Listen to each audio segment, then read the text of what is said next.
essa geração Z, ela quer estilo. Ela não quer todo mundo igual. O brechó era uma roupa velha. Hoje não. Hoje é uma roupa com curadoria, que muda completamente o entendimento de brechó. Conceito, né? E a valorização dele e dessas peças, né? Não tem como lutar contra essas plataformas. Nesse cenário, né? Como nós, marcas brasileiras, negócios brasileiros, vamos trabalhar em cima.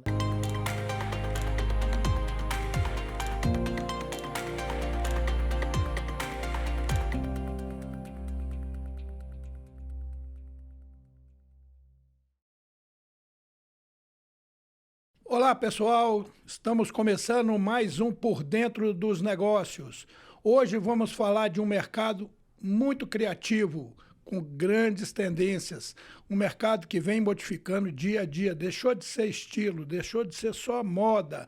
Hoje movimentando mais de 200 bilhões de reais por ano. Para dividir esse momento comigo, eu trago a Raquel Canaã, analista do Sebrae, especialista em empreendedorismo, inovação, oportunidades, desenvolvimento de pequenos negócios. Seja bem-vinda, Raquel. Muito obrigada. Raquel, na sua visão, quais transformações estão mudando o mercado da moda atualmente? Bom, a moda, assim como outros setores, né, ela acompanha os movimentos sociais. A gente vai vendo ao longo do tempo que os movimentos sociais refletem muito no que a gente consome, né, o que a gente compra. Então, a gente vê um movimento muito forte. Eu aposto em duas palavras-chave que são sustentabilidade e autoralidade. A gente passou de um consumo muito desenfreado para consumidores mais conscientes e que querem consumir identidade, querem consumir autoralidade, querem consumir com consciência. Então, passam a escolher melhor o que vão consumir e consomem com mais qualidade, né? Então, acho que esse é um movimento muito bacana que está acontecendo no segmento e que a gente tem que ficar de olho e acompanhar. Temos também a Cida Miquelão, ela que é formada em design de moda pela UENG, Universidade do Estado de Minas Gerais. Cida, seja bem-vinda. Muito obrigada. Cida, como surgiu sua trajetória na moda e o que fez você enxergar essa oportunidade aí dentro desse mercado? Eu venho de uma longa trajetória na moda, assim, comecei realmente debaixo da máquina da minha avó. Essa foi a minha primeira paixão com a moda. A transformação de pedaços de papel em cortes de tecido e, de repente, um belo vestido de noiva. Aí eu ficava louca. E a moda me trouxe o que eu amo em termos de arte, arquitetura. Eu acho que a moda ela reúne comportamento social, né? Os comportamentos sociais eles passam pela moda, né? E o brechó, a moda circular, a sustentabilidade, ela veio através do meu TCC, quando eu me graduei, né? E o upcycling sempre fez parte, assim, na verdade. Na verdade, antes se reformavam roupas, né? Acho que vocês não são dessa época de reformar roupa. É só a nossa, Ida. A nossa a nossa a gente fazia. Geração, Meu pai tinha uma loja que ele vendia tecido, linha. Então, a paixão, ela vem, assim, de várias fases mesmo, né? Eu lembro de um método, né? Um método Ioli. Minha mãe aprendeu a costurar com esse método Ioli, eu lembro muito disso. E não existia lojas de departamento, Mesbla, Sears, foram uma das primeiras, né? E aí, houve esse movimento do fast fashion que, de repente, ele veio de uma forma avassaladora para quem estava acostumado, né, com roupa de qualidade, né? Minas sempre foi referência em roupas autorais, bordados manuais, né? Minas sempre foi referência. E aí, de repente, houve essa invasão, né, do fast fashion, que é um consumo rápido, acelerado e de baixa qualidade. E como uma pessoa extremamente voltada à preservação, sou, como diz minha mãe, natureba, assim, sabe? Adora planta. isso começou a me Brotar. incomodar. Porque eu passei por essa transformação, eu vi essa transformação da roupa de qualidade, que fica no armário ali, atemporal, para uma roupa que é descartado rapidamente. Rápido, né? E as imagens, por exemplo, do deserto do Atacama, que são imagens muito impactantes, eu vou só citar o deserto do Atacama, mas existem outras. É um lixão têxtil que já é visto do espaço, gente. Então, é muito chocante isso, né? E aí, esse mercado do brechó, essa coisa de ser figurinista também, de audiovisual, o figurinismo de cinema, a gente recorre a brechó. Começou aí a minha paixão, assim, por brechó, fazendo cinema. Porque uma personagem não tem só roupa intacta, tem roupa usada, com vida. Então, começou daí, essa coisa de garimpar roupa para filmagens, para cinema. E aí me deu essa tecla, assim, sabe? Tecidos de qualidade, um linho de qualidade. É difícil as pessoas hoje em dia reconhecerem um tecido de qualidade, né? Essa nova geração. Então, a paixão pelo brechó começou aí, em ter um negócio de brechó. Tem toda uma história aí, né, Cida, que a gente vai explorar bastante aqui, se Deus quiser. Né? Tem uma história longa. E temos aqui também Tiago Mirandes. Tiago trabalhou comigo lá na CSA, é um grande estilista, uma pessoa ímpar aí no mercado da moda. Tiago, muito obrigado pela sua presença. Eu que agradeço. Ô, Tiago, é estilista, é especialista de moda, é especialista em criação, tendência, desenvolvimento de coleções. Nós estávamos conversando aqui, eu estava falando aqui que está trabalhando muito agora, que está produzindo todo mês, graças a Deus, né, Tiago? Coisa boa. Tiago, quais são os maiores desafios para a gente construir uma marca? Eu acho que hoje é coerência. Coerência na história que você está contando. Principalmente, a gente vive hoje em um mercado que ele está atento para a coerência e eu acho que hoje uma marca não pode nascer sem pensar na sustentabilidade, né? A gente vive realmente um novo momento na moda. O que antes era tendência, né? As passarelas de luxo antes ditavam tendência e hoje a gente vê que é o contrário, que é o movimento de comportamento das ruas, da geração dos millennials, principalmente, que determinam quais as direções que a moda, né, tá caminhando. A gente já está no 4º programa, né? E a gente vem nesse grande desafio de gestão de empresas, né? A ideia nossa aqui é quebrar esse tabu de falar de gestão. Gestão a gente tem que falar todos os dias, né? A gestão está dentro de casa, a gestão tem que estar dentro da sua própria casa. E o Tiago traz uma leveza nesse assunto de moda que me fascina bastante. Isso é muito legal, a gente está trocando ideia, né? Ver uma pessoa com alta criatividade e com a simplicidade para tratar esse assunto, que vocês vão ver que é uma coisa muito legal. Como é que é essa participação? Como é que o Sebrae atua aí nesse lado da moda? Eu vou falar, vou pegar até um gancho do que você acabou de falar, Jurandir. Eu acho que assim, eu também vim do design e acho que a gente, como criativo, né, Tiago, a gente foca muito na criação, de desenvolvimento de peças, de produtos bacanas, com identidade. E muitas vezes a gestão não é o nosso forte, né? E no Sebrae, cada vez mais, eu estou há 5 anos lá e eu aprendo cada dia o quanto é importante a gente pensar nesse outro lado. Então, o Sebrae é um suporte às micro e pequenas empresas, né, de vários segmentos, mas lá na moda a gente tem trabalhado muito isso. Tanto em termos de estruturação de negócios que já existem há muito tempo. A gente sabe que Minas é um mercado muito grande de moda, né? A gente tem muita indústria que produz em grande escala, mas a gente também tem os criativos, as marcas autorais, os pequenininhos que estão começando e que precisam desse suporte para poder dar conta da parte criativa e da parte de gestão. Muitas vezes é uma empresa de 1 pessoa, 2 pessoas, 3 pessoas, está começando. E aí a gestão é essencial para que essa marca alce grandes voos, né? Às vezes a gente vê marcas muito bacanas que não vão para frente porque como que você dá conta de tudo, né? É uma eu presa muitas vezes. Então o Sebrae, a nossa atuação em moda olha muito para esses pequenos negócios, para cada perfil que a gente tem, varejo de moda, dentro do varejo de moda, a gente tem os brechós, né?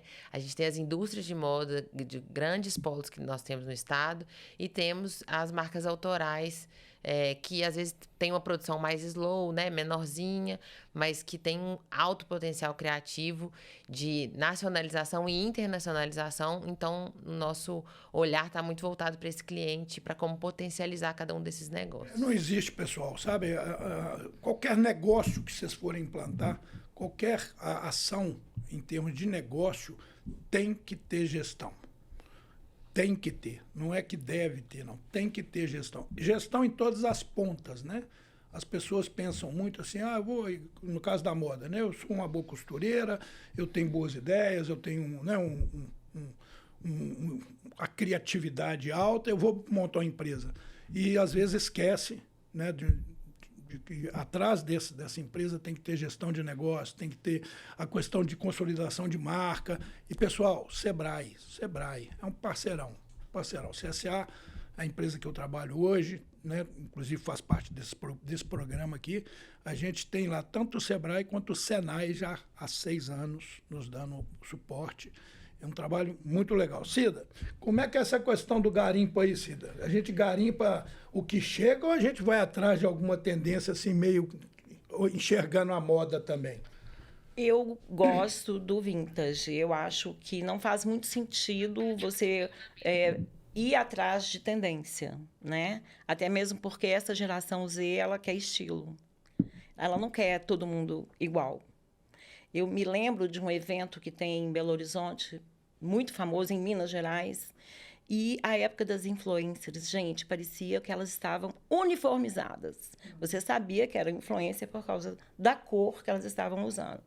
E essa geração do milênio, essa geração Z, ela quer estilo. Ela é uma geração que tem mais informação e ela começou a se preocupar com os impactos ambientais que a moda provoca. A indústria da moda é a segunda que mais polui no planeta. Aí, gente, é uma informação bacana. É muito assustador. É muito. Quando a gente ama moda, né? Mas quando você percebe o impacto, é uma coisa que eu falei, gente, agora eu vou ter que devolver o que a moda me deu, né? Que a moda me deu muita coisa. Então, o brechó, eu gosto do vintage. E você reconhecer um tecido vintage... Explica para a turma aí o que é esse vintage, Cida. Vintage, com mais de 20 anos, a peça ela já pode ser reconhecida como uma peça vintage. O retrô é diferente do vintage. O retrô tem uma estética vintage com material novo, né? Quando fala, é retrô, é uma estética vintage com material novo. O vintage é realmente um linho vintage, por exemplo. 20 anos. Mais de 20 anos. Com 20 anos já pode ser Muito considerado uma peça vintage. Mais disso pode ser até antigo, assim. Mas foi assim, a partir disso, de ver material assim, que se desfaz rapidamente, uma roupa que se desfaz rapidamente. Eu lembro quando um dos nossos polos de moda em Belo Horizonte começou a ter essa invasão da roupa de R$10,99. Vocês lembram disso? R$20,99, R$10,99. E aí as pessoas começaram a ficar empolgadíssimas, mas não durava muito. Uhum. E aí me despertou essa coisa do por que a roupa antigamente durava e hoje em dia não dura mais, né? E é isso, é sobre sustentabilidade, sobre uma peça de poliéster, por exemplo, ela demora, né, que tenha mais poliéster, ela demora 400 anos para ser decomposta. Né? Então, imagina quantas gerações suas, né? Se você tem 10 peças de poliéster, quantas gerações essas peças vão se degradar? Então, é em busca mesmo esse comportamento, né? Como você mesmo disse, a moda ela sempre perpassa assim, por comportamentos sociais, por exemplo, na Segunda Grande Guerra, quando as mulheres elas tiveram que ter uma roupa mais simples, porque não existia tecido. Então, sempre existe, a moda ela está sempre conceituando situações sociais, políticas. Isso é fato, né? Essa história. Ô, Tiago, as coleções ainda determinam o mercado ou o consumidor, dentro dessa ótica, com o consumidor que está direcionando essas tendências aí? O mercado da moda hoje, a gente vive uma tecnologia absurda que a gente não tinha acesso há 10 anos atrás, há 5 anos atrás. Então, assim, a gente tem hoje tecnologias, tanto em tecido quanto em produção e acabamento, que faz com que a moda seja muito rápida, assim, muito dinâmica. E, por conta disso, ainda mais efêmera também, né? Se vê passando muito rápido, tudo. Né? Então, hoje, um mercado que consome moda com consciência, ele vê realmente as tendências e faz, né? Aquela marca ela faz a leitura das tendências de acordo com o que ela acredita e tem de propósito. Eu acho que nem toda marca, hoje em dia, vive só de tendência, né? Eu acho que, hoje em dia, para ser coerente, realmente precisa contar uma história que seja de verdade, que faça sentido. E nessa salada aí, onde que entra o estilista aí nessa história aí? O estilista, eu vou falar de mim. Claro. Eu faço um trabalho de pesquisa de comportamento, não só de tendência, não só de cor, não só de material. Eu gosto muito de observar consumo, como que os consumidores estão absorvendo determinada novidade, negócio. Né? Hoje em dia, a gente vê que realmente o brechó ele tem uma visão um pouco mais de curadoria, que a gente não enxergava isso antes. Antes, brechó era uma roupa velha. Hoje não. Hoje é uma roupa com curadoria, que muda completamente o entendimento de brechó. Conceito, né? E a valorização dele e dessas peças, né? Então, assim, a gente vive hoje um pouco diferente, né? Então, assim, um estilista hoje, ele precisa realmente observar esse comportamento, essas mudanças de comportamento.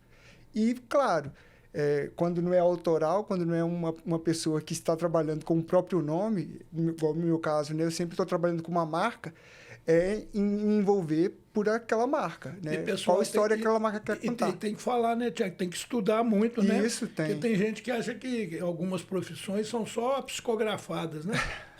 É muito pesquisa. Tem que estudar muito, infelizmente tem que a formar moda... lá, né, Raquel, no Sebrae, né? Infelizmente, a moda e o design, eles não são profissões regulamentadas. Não. Inclusive, é um desejo meu, trabalhando como agente cultural, de reforçar isso. Nós estamos vendo, inclusive, um evento aí que você participou, né? Que a gente está... Esses eventos foram realmente experiências assim, que me contribuíram muito. Assim, eu conheci muitos estilistas, novos talentos. Eu fui lançado como novo talento na primeira edição que eu participei.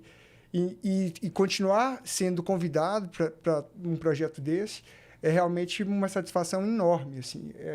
A Passarela da Liberdade nesse projeto, pela CRIEM, e trabalhar com todos os profissionais envolvidos, que são profissionais de nome, de peso, e conhecer essa galera jovem que está vindo, que sempre está com ideias, né, frescas, e isso realmente assim, não tem o que me pague. Eu tive a oportunidade de trabalhar com o Tiago, como eu já falei, e ele criou uma coleção para a CSA que até hoje, gente, tem que dar uma passada lá para vocês verem as roupas de ciclismo, a coleção. Uma coleção linda, maravilhosa. Dá uma passadinha lá que vale a pena conhecer. Raquel, como é que as pequenas empresas, né, enfrentam os grandões aí? Qual que é a estratégia? Vamos lá. Tem algumas coisas assim. Eu digo assim, por causa de marca, né? Porque o sonho de todo mundo é ter marca, né? Eu falo, quem tem marca dita o mercado. Põe preço, faz o que quiser. Eu falo muito assim, as pessoas saem para comprar 3 coisas na vida. Preço, oportunidades e benefícios ou escolha.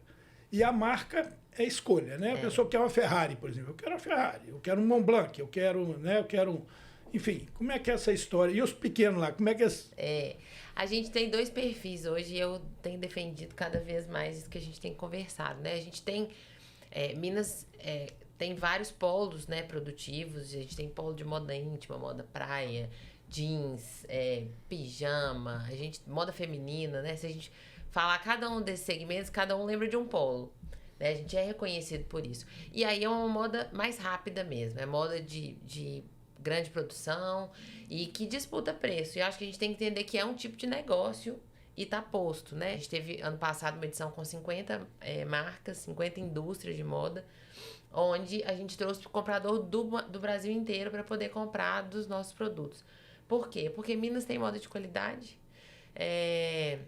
E a gente precisava entender como se posicionar. Quando você pega um polo lá de moda íntima, trabalhando sozinho, outro de jeans, é uma proposta. Quando você junta todo mundo aqui, você dá uma oportunidade para compradores de todo o Brasil de encontrar tudo aqui e dá uma oportunidade para os pequenos para mostrar sua produção de qualidade. Então, esse evento já está na 4ª edição. Esse ano a gente vai ter uma edição só de moda íntima, porque a gente tem 5 polos, né, de moda íntima, praia e fitness. Então, esse ano a gente deu o foco para eles. Mas é o que a gente tem feito, tentando juntar e unir esforços mesmo. O mineiro tem mania de fazer tudo sozinho, né?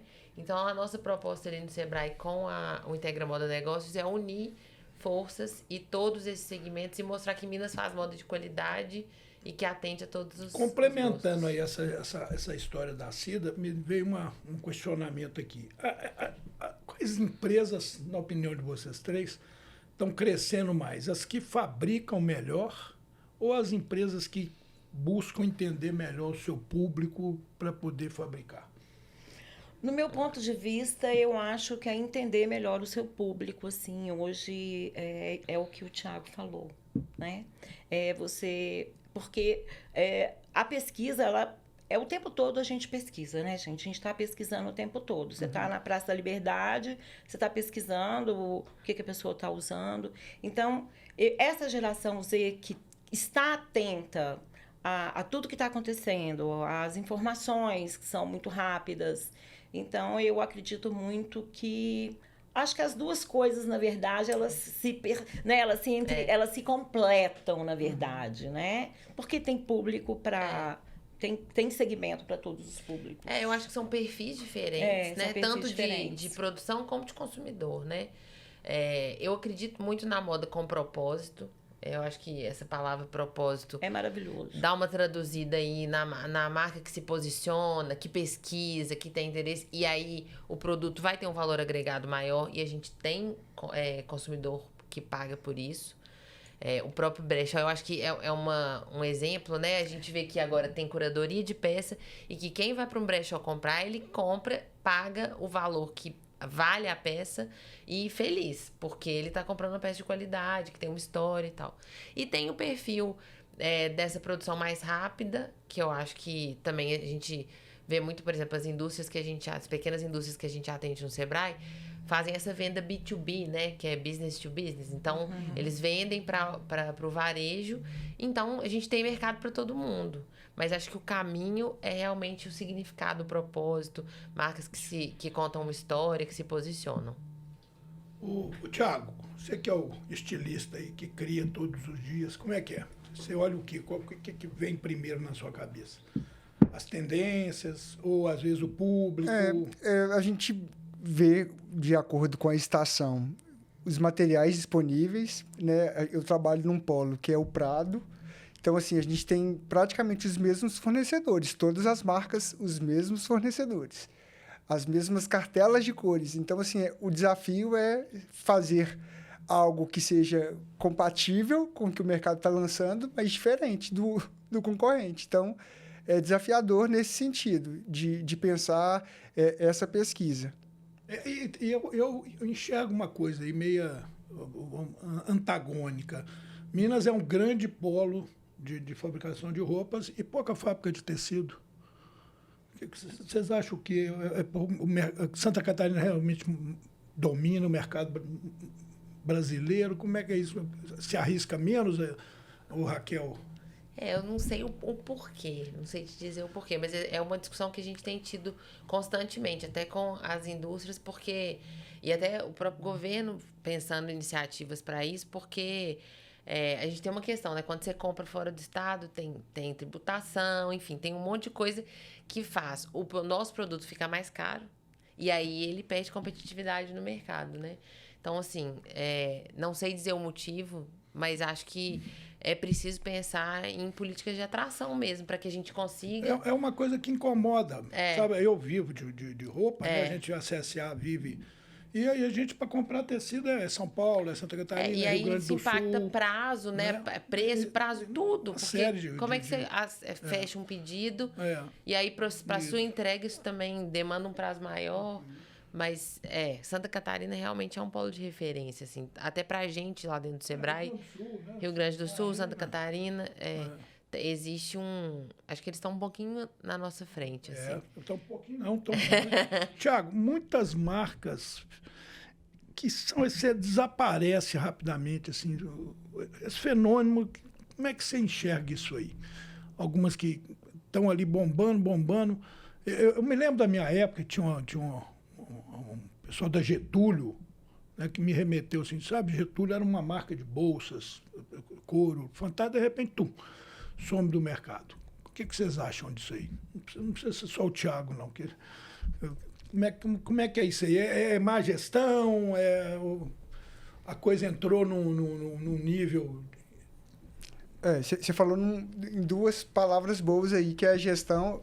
Na verdade, você não falou as duas, mas eu ia falar talento também, porque talento não adianta se não tiver uma boa gestão. Sim. Então, assim, acredito que muitas marcas acabaram, talvez não foi por causa de má gestão, mas eu acredito por conta de mercado realmente e a competição do mercado, né? Então, temos aí grandes fabricantes, os chineses, por exemplo, né? Que conseguem importar material, então fazer um produto mais barato, às vezes com a mesma qualidade que a gente vai estar trabalhando um tecido, uma base, então isso pode quebrar marcas, né? Você bateu num ponto aí que eu acho que é uma grande preocupação, né? Nossa, o governo brasileiro não tem nenhuma crítica aqui política, né? Só um ponto. Mas os produtos até $50 não tem taxação de impostos, né? Isso facilita muito a vida, né, Raquel, de quem quer botar roupa, por exemplo, no mercado, né? Roupa com preço baixo, comprar da China. Perturba um pouco o mercado, né? Aí é que entra aquilo que a gente estava falando, né? Que a gente roda e volta nisso. Acho que tem uma questão que é o diferencial competitivo, né? Pensar posicionamento. Porque, assim, tá posto, né? A gente não tem como lutar contra essas plataformas. Tem a questão da taxação e tal, mas isso está posto. A China consegue produzir roupa com tecnologia, alta tecnologia e botar tudo aqui para dentro. Então, assim, nesse cenário, né, como nós, marcas brasileiras, negócios brasileiros, vamos trabalhar em cima, né? Então, acho que é por isso que o design realmente é diferencial quando a gente pensa em termos de escolha. Tudo isso que o Thiago mencionou que ele faz, né? Pesquisa. Não tem IA que substitua uma cabeça pensante, né? Então, eu acho que o caminho é esse, é pensar no sentido do design, do posicionamento, da história. A gente tem um país riquíssimo em termos de cultura, de patrimônio. Eu acredito muito nisso, assim. E isso que a gente pode vender, pode transformar em capital para vender tanto dentro do país como fora, nenhum outro país tem, né? A Itália já fazia isso há muitos anos, o Made in Italy, e o Brasil tem um potencial absurdo para isso. Então, eu acredito que não dá para a gente lutar contra as plataformas, mas dá para a gente fazer diferente no sentido de marca, de negócio, caminhando por esse outro lado. O crescimento do second hand, que é o segunda mão aí, representa uma ameaça para o mercado ou é uma oportunidade que as pessoas podem usufruir aí? Eu não acho que representa uma ameaça para o mercado, não. Eu considero que seja uma inspiração, assim, porque é uma forma do mercado traduzir o comportamento do consumidor. Ele quer uma roupa autoral, ele quer uma roupa de qualidade, ele quer uma roupa atemporal, que possa ter um armário compartilhado, né? Então, eu não acredito que seja uma ameaça, eu acredito mais que seja uma mudança social mesmo, de comportamento, e tudo começa no design. Então, quem cria uma coleção, como o nosso Thiago, ele vai atrás de um algodão de excelente qualidade, um linho de excelente qualidade, porque o mercado quer isso, né? E aí eu acho que não é uma ameaça, eu acho que é um agregador mesmo de valores. Porque eu acho que agrega, somente agrega Concorda, mesmo o pessoal? valor. Concorda, Cida? Sim, eu acho que as peças de segunda mão, né, elas têm sempre uma questão também que é aquela coisa da exclusividade, assim. Parece que você garimpou aquilo e só você vai ter, então, corte, caimento, tecido, a própria data daquela roupa, ou quem fez aquela roupa, né, se ela é assinada. Então, assim, eu acho que tem argumentos totalmente diferentes de uma roupa que a gente vai comprar hoje na loja, Eu estou pronto. percebendo aqui, então, gente, que o consumidor, ele compra propósito, né? Ele não está comprando roupa, não, né? Como é que vocês estão falando, tá? É igual vocês estão batendo muito nisso, né? Com certeza. Acho que o consumidor mudou, assim. Claro, né? A gente não pode generalizar nada, mas assim, o consumidor mudou. A forma dele de olhar para o que ele consome, com certeza é diferente. Eu acho que o second hand é uma oportunidade de negócio em vários âmbitos, né? Não só o brechó, mas a ideia do armário compartilhado, da locação. A gente tem várias oportunidades de negócio aí e pensando nesse consumidor que vai preferir, ao invés de comprar 10 blusinhas, ter uma blusa de qualidade, com história, com propósito. Com certeza. É isso. E as redes sociais, pessoal? Vamos falar um pouquinho das redes sociais aí. Como é que elas estão interferindo? Como é que elas aceleram esse ciclo aí de tendência, Thiago? É uma loucura, né? Porque, Não é? assim, a galera hoje que impulsiona o mercado da moda não compra moda. Eles, né, geram aí o comportamento, são os millennials, por exemplo, eles não têm poder de compra, né? Quem tem poder de compra é a geração Z, né? Então, eles realmente impulsionam com o comportamento. A gente vê hoje, assim, o TikTok, por exemplo, né? As microtendências, o tempo inteiro a gente tem microtendências de comportamento ou realmente de produto no TikTok. Só que não são as pessoas que compram. Essas pessoas, elas são realmente interessadas em propósito, em curadoria, em exclusividade, querem usar de técnicas da segunda mão para customizar ou para fazer o upcycling, para serem únicas, mas elas não compram, porque se elas forem comprar, elas vão comprar realmente do fast fashion, que é o que elas podem pagar. Agora vamos na pergunta que eu acho que, né, eu faço essa pergunta todo programa, né? Virou moda. Como que vocês enxergam a IA aí nesse negócio, gente? Como é uma ameaça, Thiago, aí ao estilista, porque hoje eu conto aqui que nós fomos fazer aquela exposição lá no ENAF, no segundo ENAF, eu já não tinha você lá. Aí eu joguei fui lá medir o stand e joguei na IA para montar um stand para mim. A IA montou um stand maravilhoso para mim. E eu fiquei, mas isso me remete à preocupação, entende? Assim, eu sou 68 anos, né? Então me assusta essas coisas. Como é que vocês estão vendo aí? Eu acho que a IA é uma ferramenta poderosíssima, mas eu acho que ela não vai ocupar o lugar do ser humano. Eu acho que a gente não vai ser substituído por ela, não. Inclusive, eu acho que a gente que alimenta ela, né? Então, ela precisa da gente. Ela precisa dos comandos, né? Precisa de uma cabeça por trás. Eu acho que é isso, assim, quando a gente vê. Ferramenta. Eu fico pensando até... Hoje mesmo a gente teve uma discussão dessa no Sebrae. Eu acho que ela é uma ferramenta, mas se não tiver uma cabeça que dê insumo para ela não vai te entregar o potencial todo dela. E quando a gente pensa, por exemplo, no pequeno negócio que muitas vezes não tem braço para tudo, muitas vezes ela, como ferramenta, pode dar um suporte. Verdade. Mas acho que jamais, como o Thiago falou, jamais vai substituir uma pessoa. Não acho que a gente caminha para isso, não. Acho que é muito poderosa. Se a gente souber usá-la bem, ela é uma ferramenta de suporte muito grande. Mas tem coisas que ela precisa da mente humana para poder ser alimentada e tem coisas que não substitui. Então você acha que é uma ferramenta boa? Eu acredito, até assim, Né, Cida? quando a gente pensa em atendimento numa empresa pequena, algumas funções pequenas, assim, A IA pode ajudar. Um roteiro, né? Por exemplo, eu dei aula de moda íntima. Você estava falando da moda íntima, então a última pesquisa científica que eu fiz foi sobre um polo de moda íntima em Conselheiro Pena. E nós qualificamos 20 mulheres. E aí na minha aula, eu levei croquis que foram desenhados pela IA. Mas foram desenhados porque eu dei o comando, eu queria daquele jeito, com aquela paleta, com aquela cor. Porque eu precisava levar essas informações para elas também. Elas desenharam em croquis, mas elas precisavam entender que existe essa ferramenta. Então, eu acho que por trás da IA, tem que ter uma cabeça pensante. Sem dúvida.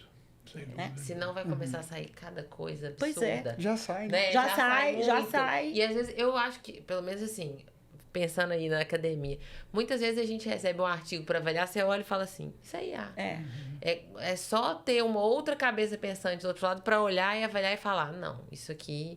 Então, saem, dependendo de quem maneja aquilo ali, saem coisas absurdas. Então, eu acho que não tem como ela correr tanto à frente, sabe? Eu já contei que um tempo atrás, quase que eu caí no conto da IASC. Sabe que nós trouxemos um vendedor para a empresa e ele me apresentou um trabalho. Eu faço sempre assim, né? Quando a gente vai contratar, eu peço para desenvolver um trabalho e me trazer o trabalho. Na hora que eu peguei aquilo, eu falei, nossa senhora, né? Que coisa maravilhosa, coisa linda. Chamei o Luiz, o gerente, né, de comercial. Falei, olha que trabalho maravilhoso. Ele começou a rir, falou assim, isso aí é IA, Jurandir. Eu falei, não brinca não. Ele falou, é IA. Você entende? Eu fico muito preocupado com isso, sabe? Assim, as pessoas incompetentes, sabe, usarem essa ferramenta, trazendo uma visão sobre ela mesma que não é uma visão real. Outro sabe? dia eu dei esse exemplo, agora eu não lembro para quem, mas eu falei, quando a gente era mais nova, a gente não ia lá fazer pesquisa para escola, pegava a Barça. Aí meu marido falou assim, mas eu copiava quando eu era pequena. Eu falei, mas depois você começou a ter pensamento crítico, você pegava como referência e desenvolvia. Sim. Eu acho que é isso, assim, é impossível a gente cercar tudo, mas tendo um senso crítico, você consegue olhar e falar, isso aqui, peraí, essa pessoa não conseguiu ir até aqui desse jeito, se você der uma apertadinha, ela não vai conseguir te entregar. Então, eu acho que é uma ferramenta que pode potencializar muito um negócio, uma criação, um monte de coisa, facilitar, otimizar tempo, mas ainda assim acho que tem as suas ressalvas. Você então não vê a preocupação, Thiago, assim, das pessoas estar invadindo o seu espaço ali? Eu vejo.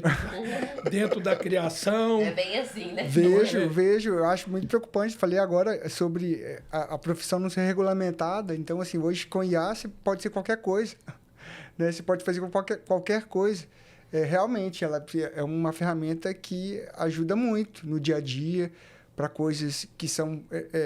às vezes a gente não tem um recurso para aquilo, né? Às vezes, né, a IA consegue tapar esse buraco. Porque eu falo para vocês uma coisa, eu sou professor deixa para lá, né?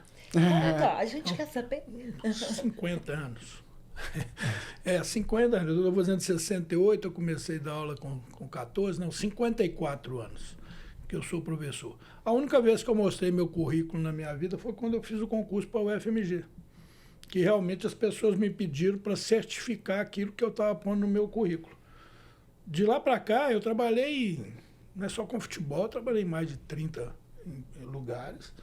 E eu falo que eu sou formado, todo mundo acredita. Né? Pronto, me dá o currículo, toma o currículo.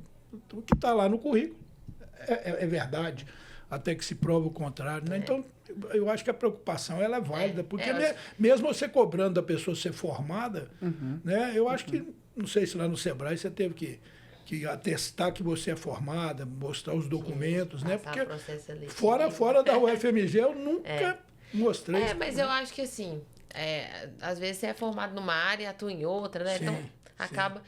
Mas eu acho que a gente vai ter que conviver, né? É uma realidade. É uma realidade que pode ser pro bem ou pro mal, não é que a gente não precisa preocupar. Mas acho que é muito a forma como isso a gente vai lidar com isso, né? principalmente a área criativa, né, Thiago? Acho que- E toda tecnologia, né, pessoal? Toda tecnologia, se você joga ela pro lado errado, ela vai desaguar em desacertos, né? A história certeza. mostra isso, Né? né? A história Pra mostra. tudo, né? A gente pra já tudo. tá vendo, né, isso da inteligência artificial, dela ficar tão poderosa que precisa ser podada, né? A gente tem visto isso. Mas eu acho que é entender a melhor forma de conviver e trazer isso como um benefício e não como uma coisa ruim, né? Então, pessoal, aí né, a gente está vendo que as tecnologias elas estão né, trazendo uma certa expectativa para dentro do mercado, qualquer que seja esse mercado, mas ainda bem que todos que aqui estiveram, né, ou que vão estar, enxergam a tecnologia sempre com bons olhos. Né? Eu acho que é só em cima de um detalhe. Todos são muito competentes né, naquilo que fazem. As pessoas, quando elas têm competência naquilo que elas fazem, elas não temem muito essas pseudo-ameaças. Né? Só vem para somar. Pessoal, vamos dar um pulinho aqui agora no cenário mais localizado. Ô, Raquel, quais as oportunidades você vê nesse mercado aí que as empresas brasileiras identificam aí nesse próximo ano, por exemplo? Olha eu sendo redundante de novo. Lá vai de novo. Mas eu acho que é essa questão da identidade, assim. Eu acredito que o Brasil tem um grande potencial, Minas tem um grande potencial. A gente sai do estado e né, nessa rede que a gente tem com os Sebrais do Brasil inteiro, Minas é muito respeitada, assim, no segmento, né? Os nossos criadores, nossos estilistas, têm um nome muito forte. E eu acho que eu vejo um mercado, tanto para Minas como para o Brasil, no caminho da identidade mesmo, de contar a nossa história, porque isso a gente já tem provas, né, de muitas marcas que se internacionalizaram. Eu vou pegar uma básica aqui, que é a Havaiana, né? Se for pegar... No mundo inteiro se conhece a Havaiana como produto brasileiro e todo mundo quer, todo mundo tem, virou um item de luxo que a gente há poucos anos atrás pagava muito barato. Então eu acredito muito nesse caminho da identidade do território. A minha linha de pesquisa e atuação desde a graduação, na minha atuação acadêmica também, sempre foi o design para a valorização do território e eu continuo acreditando muito nisso. É o que eu tenho defendido no Sebrae também. Que bom, que legal. Ô, Cida, o mercado de segunda mão, né, vamos chamar assim, o povo está preparado para esse aumento e, obviamente, que esse aumento deve gerar um aumento de preço, por exemplo, pagar mais caro por essas peças?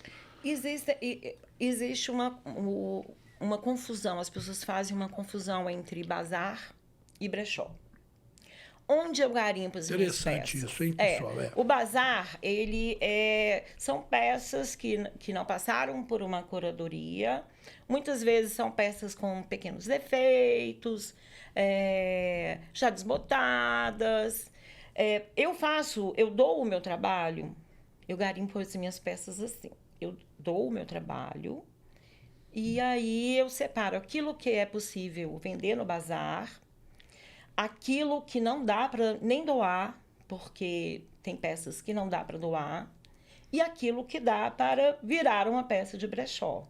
Eu tenho esse feeling de conhecer tecido, de conhecer marca antiga. Então, quando eu vou garimpar, para mim é maravilhoso, porque sempre existem surpresas maravilhosas, assim, incríveis. E a qualidade, gente, do tecido é diferente, assim. E você percebe que o público está enxergando isso melhor. Está enxergando isso melhor. Eu faço feiras, né? Existem diversas feiras agora de brechó, são várias feiras. E o nosso circuito foi um dos primeiros no cenário de Belo Horizonte. A gente faz uma feira num shopping... shopping classe A. Então, a gente conseguiu entrar nesse shopping. Eu posso falar o nome do shopping? Claro. No Ponteio Loja Shopping. Então, a gente faz o circuito de brechós lá. E é maravilhoso você ver os netos levando os avós, porque existe um preconceito imenso com a roupa de segunda mão, com a roupa de brechó no Brasil. O Brasil nunca passou guerra, o Brasil nunca...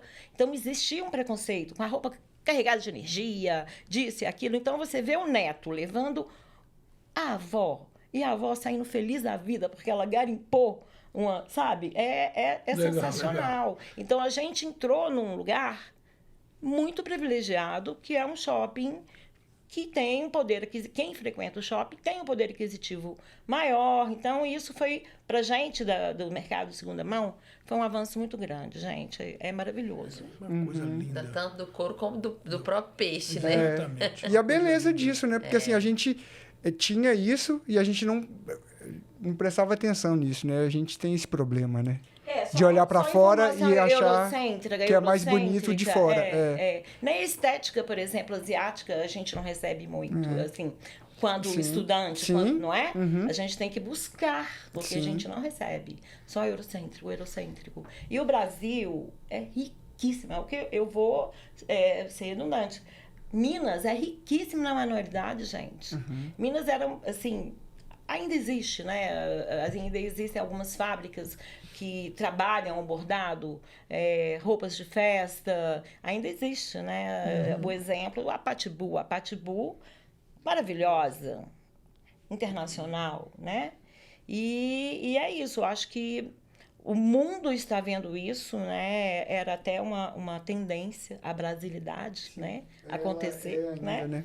É uma tendência. Eu estou falando que era porque a gente já está na próxima, mas vai acontecer agora, já está acontecendo a brasilidade. Vocês acham, então, que tem uma diferença aí entre essa moda regional e a moda nacional?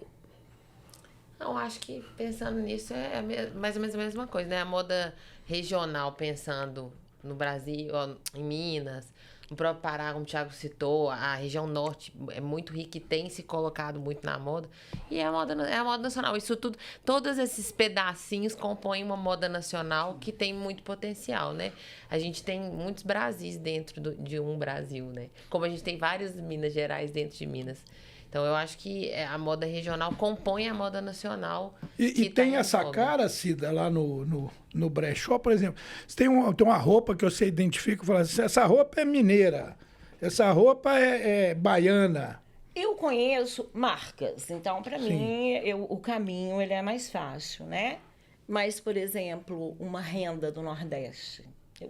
Eu consigo saber que é uma renda manual, que foi feito no Vale do Jequitinhonha, por exemplo, né? Então, assim, com muita pesquisa, né, gente? Com muita pesquisa, a gente consegue identificar. Inclusive, o Nordeste já fabrica o algodão com cor, né? Então, no Pará? Em qual estado, não só gente? No Nordeste, em Minas Gerais já tem, né? No norte de Minas a gente tem uma produção de algodão muito forte, né? E ele já vem colorido. Tem tingimento natural. Também tem muita coisa, muita técnica, muito material que já Esse existe. algodão orgânico que vocês estão falando? No norte de Minas eu estava muito estudando forte. isso outro dia, porque a gente está... A CSA vai entrar agora na linha de algodões nobres, né? A gente vai fazer todo um trabalho, o Thiago sabe disso, é um desejo nosso. E eu estava estudando, então está o algodão orgânico agora, né? Que eles estão falando, que é um algodão fortíssimo no Brasil, né? De altíssima qualidade. Super respeitado lá fora. Que legal. Super respeitado. Que bom. O Brasil é uma potência, é uma né, potência, gente? Puxa vida, é uma potência de criativos, é uma potência de mercados, né? Olha, a gente está aqui falando de 2 mercados, né? O que o Thiago produzir hoje, futuramente vai ser garimpado por uma dona de brechó, né? E é sobre isso, sobre dar continuidade, né? E essa sustentabilidade vem gritando, né, pessoal? Dentro desse mercado aí, né? Sem dúvida. Uma necessidade, eu acho, agora, na verdade. E eu acho que não envolve só o produto, né? Não é só a questão do consumo, mas envolve processo, pensar no processo. A gente está falando de algodão, então, assim, processos mais sustentáveis, mais humanos, pensar muito nessa mão de obra, né? A gente vê problema de mão de obra, todo mundo fala de problema de mão de obra no segmento. Hoje está muito sério esse mas problema, sustentabilidade passa por todos os processos da gestão do negócio. Em maio agora nós tivemos a NR01, né? O foco na NR01, que é exatamente o ambiente, né? Está salutar, um ambiente mais leve, né? Em função da... Inclusive, eu estava vendo, não sei onde, que futuramente a roupa ela vai vir com a ficha técnica, não só de quem desenhou, mas de quem cortou, quem costurou. Já vem. Hoje né? você já pode acompanhar, rastrear uma peça de roupa. Na CSA nós fazemos. Então, isso, além de tudo, é um diferencial competitivo. Sim, é um diferencial competitivo. Quem quer consumir responsável... Assim como as embalagens, né? Exatamente. Hoje a grande preocupação nossa está nas embalagens também, né? Das embalagens serem recicláveis. E nas fibras naturais também é muito importante, porque bebês já estão nascendo, com nanoplástico. Já existe o nanoplástico na placenta. Então, é muito sério isso. Não é só através de um copo, de uma xícara de plástico, mas também através das roupas. Entendi. Então, é uma muito coisa bacana louca pensar isso, que né? agora estão se pensando toda a cadeia, né? Toda a cadeia. Já se pensava há um tempo, mas hoje essa preocupação é maior. Então, entender de onde saiu aquele produto que eu estou consumindo e para onde que ele vai depois. Inclusive, para onde que vai a embalagem dele, né? A gente tem também a questão da logística reversa das embalagens. E aí, tem gente que aprende pela consciência, tem gente que aprende pela dor, né? Hoje a gente tem taxação para isso e tal. Então, acho que é um movimento da sustentabilidade, não só na hora de consumir, mas em todo o processo. Pensar ali qual que é o papel daquela empresa que eu estou consumindo dentro da sociedade. Se eu fosse abrir um negócio, Thiago, me fala uma oportunidade hoje que você enxerga dentro da moda aí. Vocês todos, vamos lá. Eu quero abrir um negócio, vou sair da CSA amanhã e vou montar uma loja nova para mim. Qual que é uma oportunidade que vocês enxergam? Olha, eu estava vendo, né, até pulei, desculpa, Thiago, a geração Silver. Eu vi essa nomenclatura tem uns 15 dias. Que é a minha geração. Silver para nós era o cavalo do que é a minha geração, artista, né? A geração Silver. O Zorro, que ela lá tem dinheiro para comprar. Então, ela quer uma roupa de qualidade. E ela tem esse dinheiro para comprar. Então, enquanto muitas marcas estão aí se matando para chamar a atenção da geração Z, que também tem dinheiro para comprar, e a geração Z está de olho no brechó, numa roupa mais diferente, nessa coisa de criar o seu próprio estilo, né? Tem a geração Silver, que é uma oportunidade de negócio. Concorda? Que é quem tem dinheiro no bolso e, compra Concordo, caladinho. Exatamente, compra calado. Eu pensando nisso, eu apostaria no mercado de nicho, como um todo, assim. Identificar qual é o nicho que você quer atender e focar nele. Não só o Silver, mas vários outros, né? A gente tem... Aí tem muito oportunidades são muitas, não né? é? São muitas São oportunidades. muitas. Essa nomenclatura Silver é uma coisa bem nova, assim. Vocês acham que é uma tendência aí que pode mudar o setor?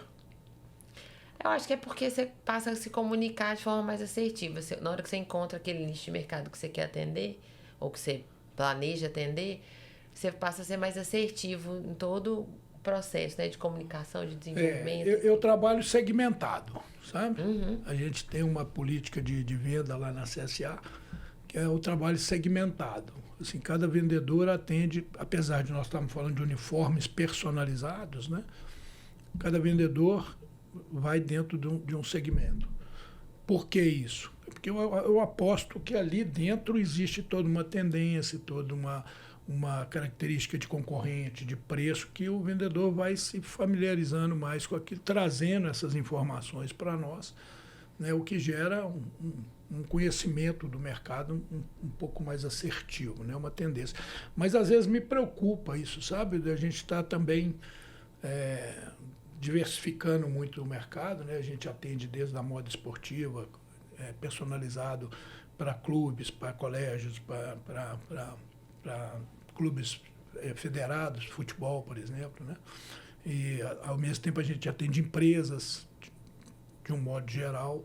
A gente, enfim, né? Eu fico preocupado com essa questão também de estar abrindo o leque demais, né? Gestão é sempre, né, sempre preocupante. Olha, né? pensando que o Brasil em 2030 terá mais idosos do que jovens, é um fenômeno que já existe na Europa e já começou a acontecer no Brasil, gente. Sim.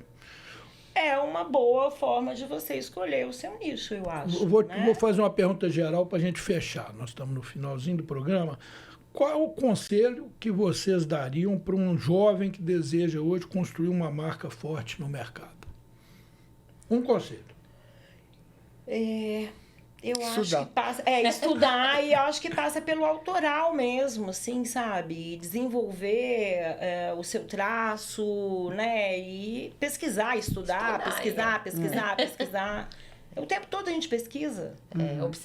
Observar comportamento e tá sempre à frente, né? Existem alguns materiais que te dão, né, o que vai acontecer daqui a 4 anos, 5 anos, né?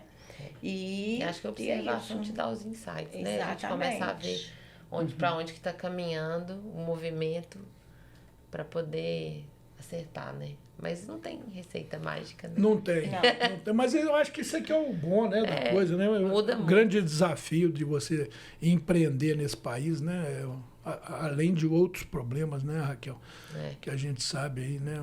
A questão dos impostos, as tributações, né? Nossa Senhora. Eu acho que o Thiago tocou num assunto muito sério, que são as leis, né? Regulamentar a nossa profissão. Sim. Leis mais sustentáveis, como a França. A França foi a pioneira, né? A França criou as leis, né? Os Estados Unidos também, mas descentralizado. O Brasil precisa disso. Pessoal, queria muito agradecer a vocês, né? A moda, a gente sabe que é um reflexo dessa sociedade. Hoje ela também é um reflexo da gestão, da tecnologia, da inovação. E dependente dessas mentes brilhantes, né, como a do Thiago, a da Raquel, a da Cida, muito obrigado, viu? Gente, Nós que agradecemos. Conhecer vocês. Um abração para vocês e até o próximo Por Dentro dos Negócios.